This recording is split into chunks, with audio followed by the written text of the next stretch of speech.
Ampiavana trany toko klasy toko avy ny tsy dia nitokatrano zao takarivan'ny zoma fa 12 ny volana jolay izao miarabanao any tokatrano ny izay toy ny fahitalavitra mative izay mbola manaraka hatrany fahitalavitra amin'izao fotoana izao anarano indray ny fotoana ny fampalalam-baovao avy hatrany resika diditra amin'ireo andindim-baovao anisan'ny niteraka resabe teo aloha teo ny mikasika indrindra ny fampiakarana ny sarandalana noho ny fiakaran'ny vidin'ny solika toria ny fifampidinian'ireo sehatra rehetra voakasika izany anefa dia naembitra izany fampiakarana izany mitondra fanazavana mandidina izay indrindra ny ministry ny angovo sy ny solika.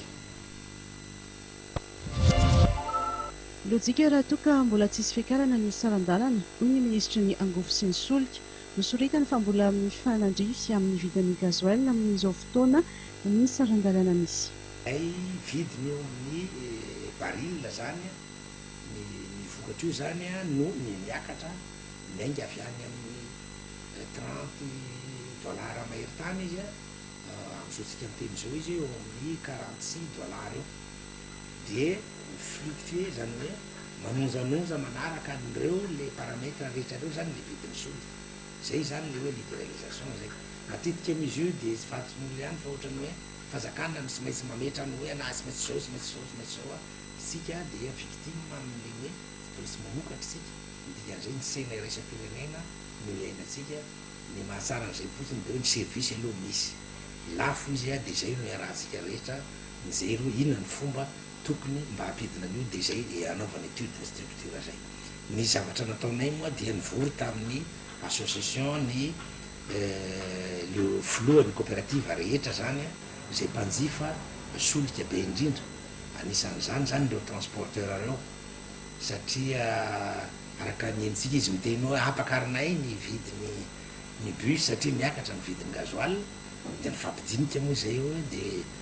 dia naresy lahatra zareo no hoe ny vidiny gazoil any mbola tsy natratra akory ny vidiny gazoil tamin'ny nametrahana ny vidiny ny frena bus tamin'ny herintaona ary mbola lasaka ara izy amin'izao fotoana zao satria na dia ny prix de baril ara somary avoavo kely no tamin'izay dia mbola lasaka ihany koa ny prix ny gazoil ary raha midina ny vidin'ny gazoil tamin'ny volana févroary volana mars sy avril ny vidin'ny transport izy sy midiny fantazomina ihany le izy zany hoe tsara zany mba isiany atao stabilité na prix na service public io manahirina be raha io no miova miakatra androany midina pisy miakatra amin'ny afaka pisy sy ny sisa dia nametraka amin'izao zay hoe nisehatry ny solika koa dia mba mijery an'izay stabilité zay no hoe tsy hoe miakatra $46 izy dia hiakatra fa raha fa mitendance no jerena le izy dia tokony anomboka hidina sy kelikely izy zany dikan'izay tsy misy antony tokony ampakarana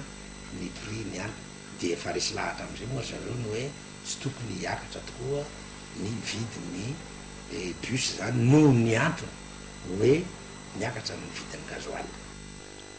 Raha-tsy ivina omaly dia nisy ny fanambarana nataon'ny mpitatitra ny animorana ny fampiakarana sarandalana